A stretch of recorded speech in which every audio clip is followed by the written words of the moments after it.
આપના ઉદ્બોધન માટે।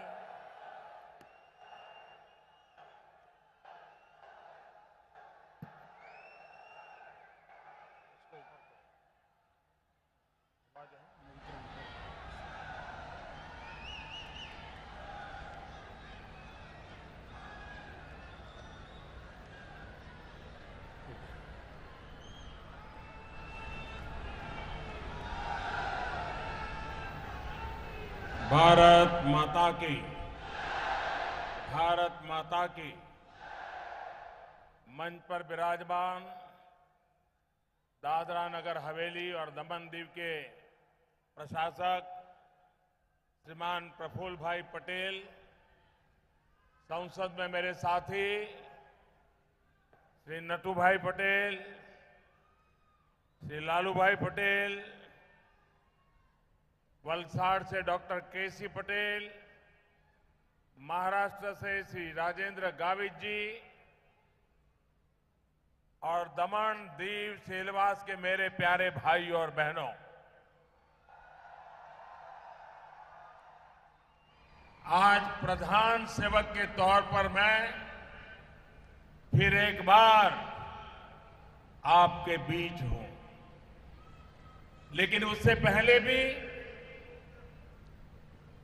ये दमन हो, दीव हो, सेलवास हो, यहां के गांव हो, ये मेरे लिए नए नहीं है।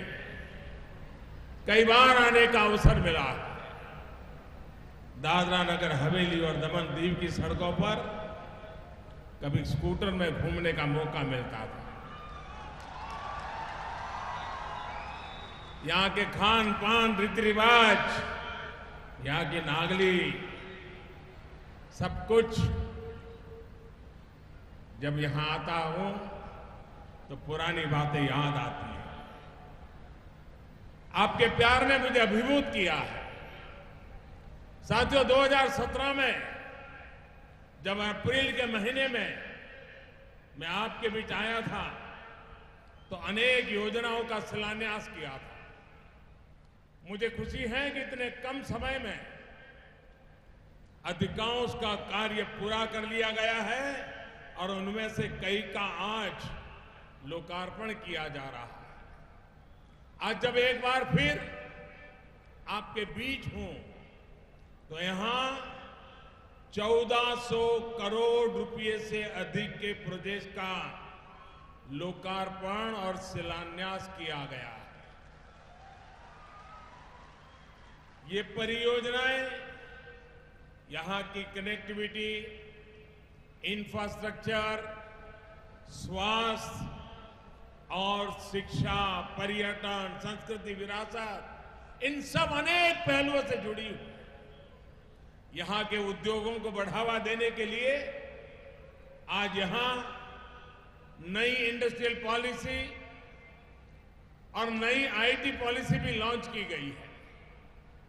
नए वर्ष पर इन उपहारों के लिए आप सबको बहुत बहुत बधाई। भाई और बहनों, सबका साथ सबका विकास के मंत्र पर चल रही केंद्र की सरकार विकास की पंचधारा के लिए पूरी तरह से समर्पित है। बच्चों को पढ़ाई, युवाओं को कमाई, बुजुर्गों को दवाई, किसानों को सिंचाई और जन जन की सुनवाई, ये हमारे लिए विकास का राजमार्ग है।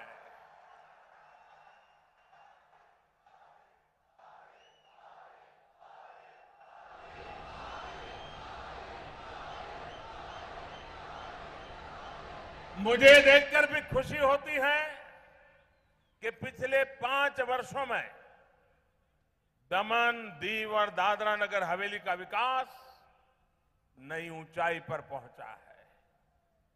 इन दोनों ही क्षेत्रों की एक नई पहचान बनी है। अनेक विषयों में ये दोनों केंद्र संघ प्रदेश व्यवस्थाओं में अपूर्णता से निकल करके पूर्णता की तरफ आगे बढ़े हैं। आज दमन, दीव और दादरा नगर हवेली दोनों ही खुद को खुले में शौच से मुक्त घोषित कर चुके हैं। आज दोनों ही क्षेत्रों के हर घर में एलपीजी कनेक्शन है और दोनों ही केरोसिन फ्री घोषित किए जा चुके हैं। आज दोनों यूनियन टेरिटरीज के सभी घरों में बिजली कनेक्शन है, पानी का कनेक्शन है। आज इन दोनों क्षेत्रों में रहने वाले वो गरीब जो प्रधानमंत्री आवास योजना के तहत घर पाने के योग्य थे, उन्हें घरों की मंजूरी दी जा चुकी है। आज दोनों ही क्षेत्रों के वो लोग जिन्हें आयुष्मान भारत योजना का लाभ मिलना है, गोल्ड कार्ड जारी किए जा चुके हैं। साथियों, अगर मैं बीते 3 वर्षों की ही बात करूं तो इन दोनों केंद्र शासित प्रदेशों में करीब करीब 9,000 करोड़ रुपए का निवेश किया गया है। 9,000 करोड़। आप कल्पना कर सकते हैं अब हमारा क्षेत्र कहां से कहां पहुंच रहा है। इस राशि से अनेक परियोजनाएं शुरू की गई है, अनेक को पूरा किया गया है। इसी कड़ी में आज यहां स्वास्थ्य से जुड़े अनेक प्रोजेक्ट का लोकार्पण और शिलान्यास किया गया है। आपकी एक बहुत पुरानी मांग भी पूरी हुई है। दादरा नगर हवेली, दमन और दीव को आजादी के इतने दशकों के बाद अपना पहला मेडिकल कॉलेज मिला। आज तक दोनों केंद्र शासित राज्यों को साल में सिर्फ 15 सीटें ही अलग अलग जगहों पर मिलती थी। अब इस प्रयास से 150 सीटें एक ही जगह पर इस नई मेडिकल कॉलेज में प्रारंभ हो रहा है। इसका मतलब ये नहीं कि आगे चल करके 150 पे ही रुकेगा। जैसे काम बढ़ेगा, स्टूडेंट की संख्या भी बढ़ेगी। भाइयों और बहनों, कोशिश ये भी हो रही है कि बिना समय गंवाए एक वैकल्पिक बिल्डिंग से इसी वर्ष से ही मेडिकल कॉलेज शुरू किया जा सके। मुझे भी बताया गया है कि मेडिकल एजुकेशन को बढ़ावा देने के लिए सिलवासा में पैरा मेडिकल की करीब 250 और दमन में नर्सिंग की 50 सीटों की भी व्यवस्था की गई है। इन प्रयासों से युवा साथियों का तो लाभ होगा ही, यहां की स्वास्थ्य सेवाओं को बेहतर बनाने में भी मदद मिलेगी। साथियों, 200 करोड़ रुपए की लागत से बनने वाले इस कॉलेज के अलावा हेल्थ एवं वेलनेस सेंटर्स का जो नेटवर्क यहां बनाया जा रहा है, उससे सामान्य बीमारियों का उत्तम इलाज भी घर के पास ही संभव हो पाएगा। आयुष्मान भारत योजना के तहत बन रहे दर्जनों ऐसे हेल्थ एंड वेलनेस सेंटर्स का भी लोकार्पण यहां किया गया है। भाइयों और बहनों, थोड़ी देर पहले यहां आयुष्मान भारत, प्रधानमंत्री जन आरोग्य योजना, उनके कुछ लाभार्थियों को कार्ड दिए गए हैं। दुनिया की इस सबसे बड़ी हेल्थ केयर योजना की चर्चा आज पूरे विश्व में हो रही है। लोग इसे मोदी केयर कह रहे हैं। कारण यह है कि इस योजना के तहत हर दिन देश में लगभग 10,000 से भी ज्यादा गरीबों का मुफ्त इलाज सुनिश्चित हो रहा है। अभी इसको 100 दिन से थोड़ा ऊपर ही समय हुआ है। इतने कम समय में ही लगभग 7 लाख गरीब मरीजों का अस्पताल में इलाज हो चुका है। साथियों, दवाई के साथ साथ पढ़ाई की सुविधाओं का भी विस्तार किया जा रहा है। थोड़ी देर पहले यहां शिक्षा से जुड़े नए संस्थान आपको समर्पित किए गए हैं। दीव का एजुकेशन हब, इसके तमाम व्यवस्थाएं यहां के युवाओं को घर के पास ही अच्छी शिक्षा उपलब्ध कराने में मदद करेंगी। भाई और बहनों, दवाई और पढ़ाई के साथ साथ सरकार ये भी सुनिश्चित कर रही है कि कोई भी गरीब बेघर ना रहे, बिना छत को उसकी जिंदगी ना हो, उसको रहने के लिए पक्का घर हो। प्रधानमंत्री आवास योजना के तहत गांव और शहरों के गरीबों को अपना पक्का घर देने का एक व्यापक अभियान देश भर में चल रहा है। इस संकल्प की तरफ एक कदम और बढ़ाते हुए दादरा नगर हवेली और दीव दमन में आज अनेक घरों का लोकार्पण किया गया है। इसके अलावा नए घरों के निर्माण कार्य का शिलान्यास भी थोड़ी देर पहले किया गया है। इसमें दमन के इंडस्ट्रियल एरिया में काम करने वाले कामगार परिवारों के लिए बना हाउसिंग प्रोजेक्ट भी शामिल है। आज जिनके घर का सपना पूरा हुआ है और जिनके घर बनने शुरू हुए हैं, उनको मेरी तरफ से बहुत बहुत हृदयपूर्वक बधाई देता हूं। नए साल में नए घर का उनका सपना पूरा हुआ है। साथियों, बीते 4.5 वर्षों में दादरा नगर हवेली जैसे छोटे से क्षेत्र में 1000 से अधिक शहरी गरीब आवास के लिए काम किया गया है, बनाए जा चुके हैं। बीते 4.5 वर्षों से जिस कमिटमेंट के साथ, जिस स्पीड और स्केल पर गरीबों के घर बनाने का काम चल रहा है, वो अभूतपूर्व है। पहले की सरकार जहां अपने 5 साल में सिर्फ 25 लाख घर बनवा सकी थी, वहीं हमारी सरकार अब 5 साल में 1,25,00,000 से अधिक घरों का निर्माण पूरा कर चुकी है। कहां 5 साल में 25 लाख और कहां 5 साल में 1,25,00,000 से भी ज्यादा। भाई और बहनों, ये भी सिर्फ 4 दीवारियों ही नहीं, इसमें सौभाग्य योजना के तहत बिजली का मुफ्त कनेक्शन भी मिलता है, टॉयलेट भी होता है, किचन में उज्ज्वला योजना के अंतर्गत मुफ्त एलपीजी गैस कनेक्शन भी दिया जाता है। दादरा नगर हवेली की बात करूं तो यहां 13,000 बहनों को मुफ्त गैस कनेक्शन दिए जा चुके हैं।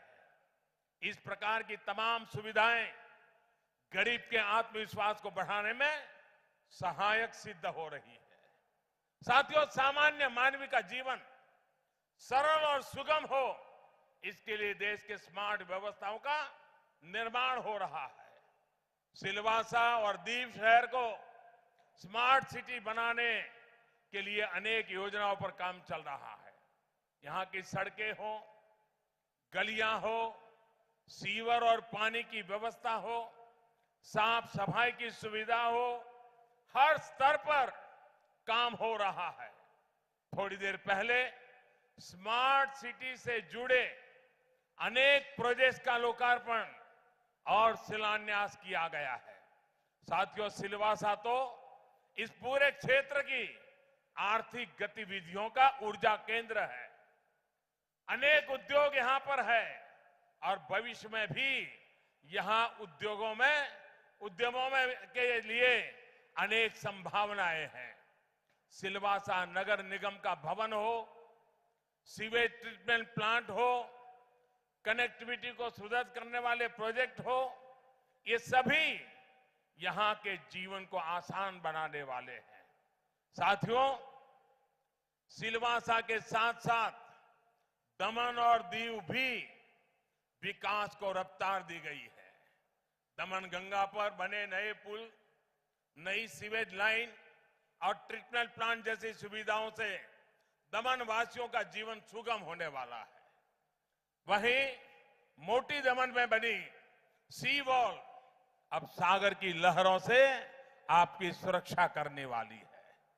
इससे मिट्टी के कटान की समस्या बहुत कम होने वाली है।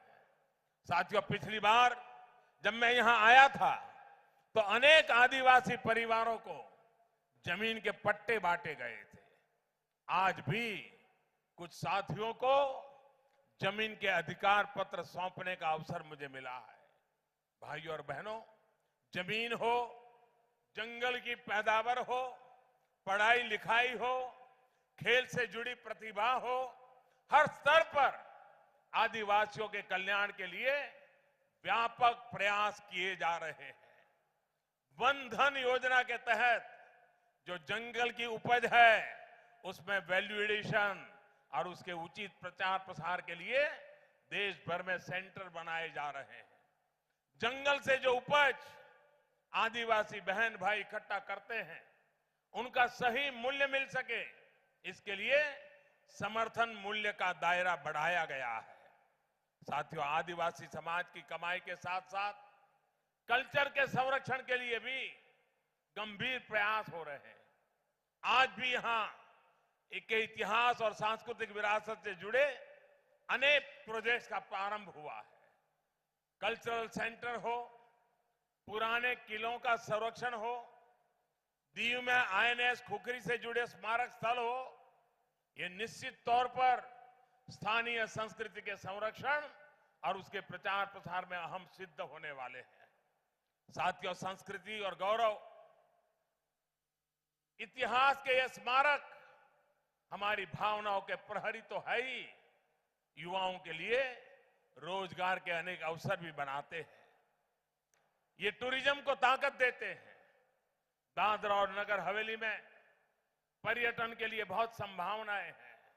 इस क्षेत्र को टूरिस्ट मैप पर लाने के लिए सरकार हर संभव प्रयास कर रही है। सिलवासा में बने दमन गंगा रिवर फ्रंट के पीछे की भावना भी यही है। अब यहां आने वाले पर्यटकों के लिए एक और आकर्षण का केंद्र यहां बनकर तैयार है। इसके अलावा यहां पर 200 स्क्वायर किलोमीटर का रिजर्व फॉरेस्ट एरिया भी है। ये फॉरेस्ट एरिया टूरिज्म इंडस्ट्री के लिए वरदान है। मधुबन डैम के कैचमेंट एरिया में वाटर स्पोर्ट्स की एक्टिविटी को बढ़ाया जा सकता है। दादरा और नगर हवेली की इंटरनेट कनेक्टिविटी भी बेहतर हो, इसके लिए यहां के प्रमुख टूरिस्ट सेंटरों और अहम जगहों पर फ्री वाईफाई की सुविधा देने का प्रयास चल रहा है। साथियों, टूरिज्म के साथ पारंपरिक रोजगार के साधनों और संसाधनों को भी मजबूती दी जा रही है। ब्लू रिवॉल्यूशन स्कीम के तहत मछुआरों की आय बढ़ाने के लिए सरकार काम कर रही है। मछुआरे बहन भाइयों के लिए मछली पकड़ना आसान हो, मार्केट तक पहुंच आसान हो, इसके लिए कोशिश की जा रही है। मछुआरों की पारिवारिक नावों को आधुनिक मोटर बोट्स में बदलने का काम चल रहा है। मछली के उत्पादन के लेकर व्यापार तक की व्यवस्थाओं को बेहतर बनाने के लिए मछुआरों को आसान और सस्ते ऋण के लिए एक विशेष फंड बनाया गया है। इस फंड के माध्यम से करीब 7,500 करोड़ रुपए की व्यवस्था की गई है। भाइयों और बहनों, आज गरीबों के लिए, आदिवासियों के लिए, मध्यम वर्ग के लिए जितने भी योजनाएं चल रही है, उनके मूल में सबका साथ, सबका विकास, यही हमारी प्रेरणा है। जबकि वो दल जिसने दशकों तक देश में सरकार चलाई, वो हर काम में अपनी या अपने परिवार की संभावनाएं देखता था।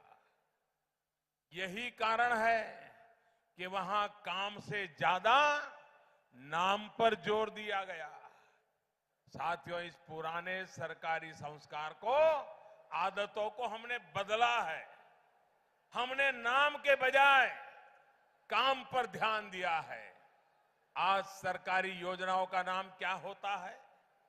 आयुष्मान भारत योजना, प्रधानमंत्री आवास योजना, प्रधानमंत्री उज्ज्वला योजना, प्रधानमंत्री मुद्रा योजना, प्रधानमंत्री जनधन योजना, प्रधानमंत्री कृषि सिंचाई योजना, ऐसी तमाम योजनाएं हैं, लेकिन कहीं पर भी मोदी का नाम नहीं है।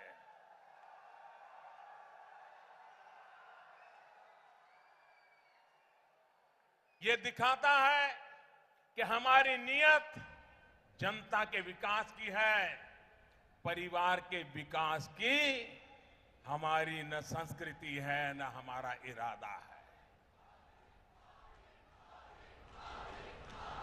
और मेरे लिए तो ये 125 करोड़ देशवासी, यही मेरा परिवार है, और इस 125 करोड़ देशवासियों का कल्याण, यही मेरे लिए कल्याण का मार्ग है।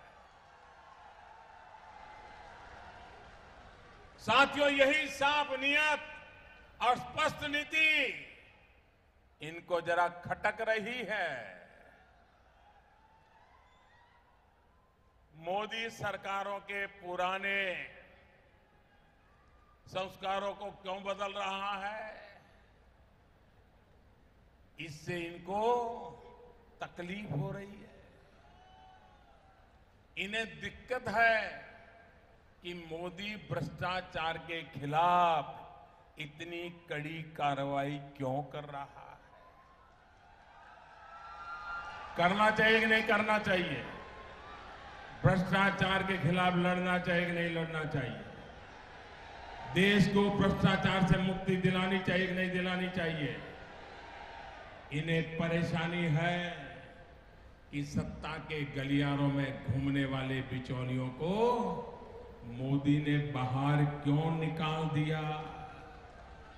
इन्हें गुस्सा आ रहा है कि मोदी गरीबों का अधिकार छीनने वाले, उनके राशन, उनकी पेंशन, उनको मिलने वाले हक, इसके हड़पने वाले बिचौलिए, दलालों को बाहर क्यों कर रहा है। और अपने इसी गुस्से की वजह से अब ये लोग एक महागठबंधन बनाने की कोशिश कर रहे हैं। हालत ये है कि जो पहले कांग्रेस को पानी पी पी कर कोसते थे, वो भी एक मंच पर आ गए हैं।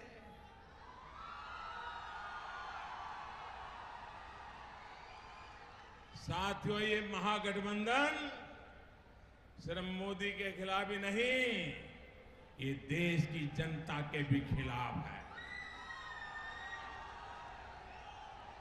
अभी तो ये पूरी तरह साथ आए भी नहीं, लेकिन हिस्सेदारी पर कैसे मोलभाव चल रहे हैं, लेखा जोखा चल रहा है, लेन देन चल रही है, ये भी देश का नौजवान, देश का किसान, देश की महिलाएं, पहली बार वोट डालने वाला हमारे देश का युवा इन बातों को बहुत बारीकी से देख रहा है। और इन लोगों की आंख में कोई धूल झोंक नहीं पाएगा। साथियों, इन लोगों की दुनिया मोदी से नफरत से शुरू होती है और मोदी को गालियां देकर के समाप्त हो जाती है।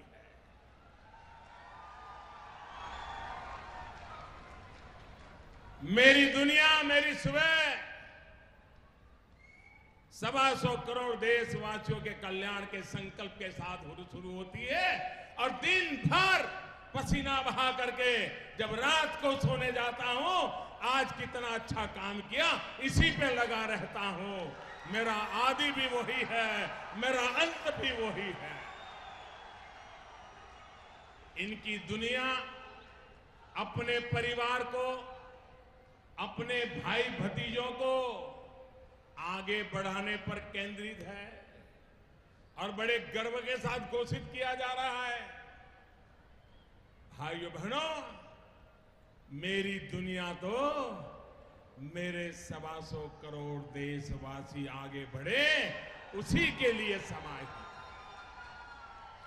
इनकी दुनिया में भारत के विकास के लिए विजन नहीं है, भारत के भविष्य की बात नहीं है।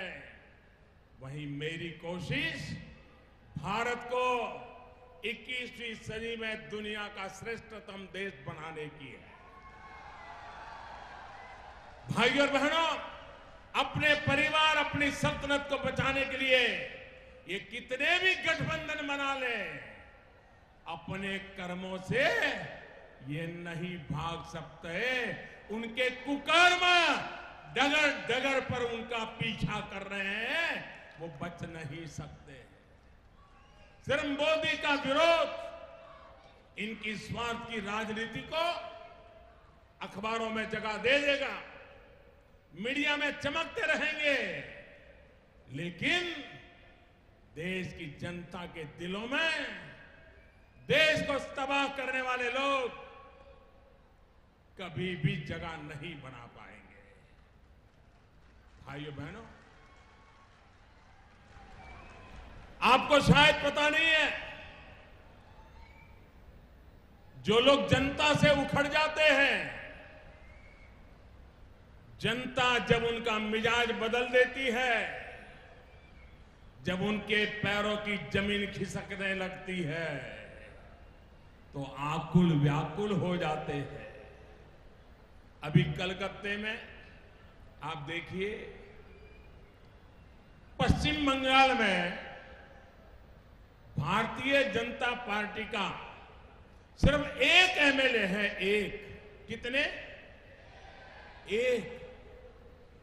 लेकिन वहां बीजेपी से बचने के लिए पूरे हिंदुस्तान के सारे लोग इकट्ठे हो गए हैं। एक एमएलए वाली पार्टी उसके नींद हराम करके रख दी है, क्योंकि ये सत्य के मार्ग पर चलने वाले हम लोग हैं। एक एमएलए होने के बावजूद भी हिंदुस्तान का सारी जमात वहां इकट्ठे होकर के बचाओ बचाओ बचाओ इसके नारे लगा रही है।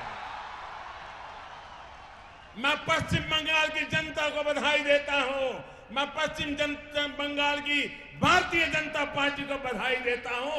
एक अकेले एमएलए ने, इतनी छोटी सी पार्टी ने गलत काम करने वालों की नींद हराम कर दी है, उनकी जमीन खिसक रही है, डर के मारे इकट्ठे हो रहे हैं। भाइयों बहनों, ये लोग तानाशाह इतना ही नहीं, पश्चिम बंगाल हो, केरल हो, डगर डगर पर जुल्मशाही है। जिस पश्चिम बंगाल में पॉलिटिकल पार्टी को उसका कार्यक्रम करने के लिए रोक लगा दी जाती हो, हर प्रकार की अलोकतांत्रिक प्रक्रियाएं की जाती हो, लोकतंत्र का गला घोंट दिया जाता हो, वे वहां इकट्ठे होकर के लोकतंत्र को बचाने के भाषण देते हैं। तब मुझे इतना ही कहना है, जब पूरे पश्चिम बंगाल का चित्र देखता हूं तो मैं तो इतना ही कहूंगा कि लोकतंत्र का गला घोंटने वाले, पंचायत के चुनाव में नामांकन करने के वालों को मौत के घाट उतार देने वाले, जब लोकतंत्र बचाने की बात करते हैं तब देश के मुंह से निकलता है, वाह क्या सीन है, वाह क्या सीन है। साथियों, ये लड़ाई सकारात्मक सोच और नकारात्मक रवैये के बीच की है। ये लड़ाई विकास और भ्रष्टाचार के बीच की है। ये लड़ाई जनता और महागठबंधन के बीच की है। भाइयों और बहनों, सकारात्मक सोच के साथ सही प्रयास ही नए भारत के निर्माण का रास्ता है। इसी रास्ते पर हम सभी को, देश के जन जन को तेज गति से चलना है। ये पॉजिटिविटी नए वर्ष में हमारे मन मस्तिष्क में, देश के कोने कोने में बढ़ रही है। इसी कामना के साथ, देश को नई ऊंचाइयों पर ले जाने के निर्णय के साथ हम आगे बढ़ रहे हैं। और भाइयों बहनों, आप देख रहे हैं मैं सुबह से चल पड़ा हूं। भारत की सेना को मेक इन इंडिया का लाभ मिले, भारत की सेना के पास मजबूत टैंक देश से बनी हुई हो, कभी सुबह जाकर के उनकी चिंता करता हूं देश की सेना की ताकत बढ़ाने के लिए, तो आज अभी दीव दमन में आकर के यहां की जन सुरक्षा के लिए, यहां की युवा पीढ़ी को मेडिकल कॉलेज मिले, इसके लिए काम कर रहा हूं। भाइयों बहनों, कलकत्ते में लोग मिलकर के दल बचाने का जुगाड़ कर रहे हैं और मैं आपके बीच आकर के देश को आगे बढ़ाने के लिए जी जान से लगा हुआ हूं। ये फर्क साफ है दोस्तों, ये फर्क साफ है। वो खुद को बचाने के लिए सहारा ढूंढ रहे हैं, मैं देश को आगे बढ़ाने के लिए सबका साथ, सबका विकास लेकर के चल पड़ा हूं।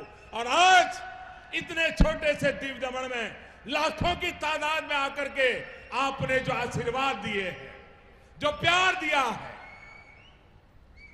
यही हिंदुस्तान का मिजाज है भाइयों। ये दीव दमन, ये लघु भारत है। हिंदुस्तान का कोई कोना ऐसा नहीं है जिसके लोग यहां नहीं रहते। मैं अभी आ रहा था, मुझे गाड़ी से आना था, लेकिन दोनों तरफ एक लघु भारत मैंने देखा। हिंदुस्तान के हर राज्य के लोग अपने अपने पहनावे के साथ खड़े थे। मैं पैदल चल के उनको प्रणाम करता हुआ आपके बीच पहुंच गया भाइयों, क्योंकि हमें देश को आगे बढ़ाना है। भाइयों बहनों, दल के लिए मरने मिटने वाले बहुत लोग होंगे, देश के लिए मरने मिटने वाले हम आपकी सब सपनों को पूरा करने के लिए आपको समर्पित है। आपके आशीर्वाद के लिए बहुत बहुत धन्यवाद करते हुए मेरे साथ पूरी ताकत से बोलिए, भारत माता की, भारत माता की, भारत माता की। बहुत बहुत धन्यवाद।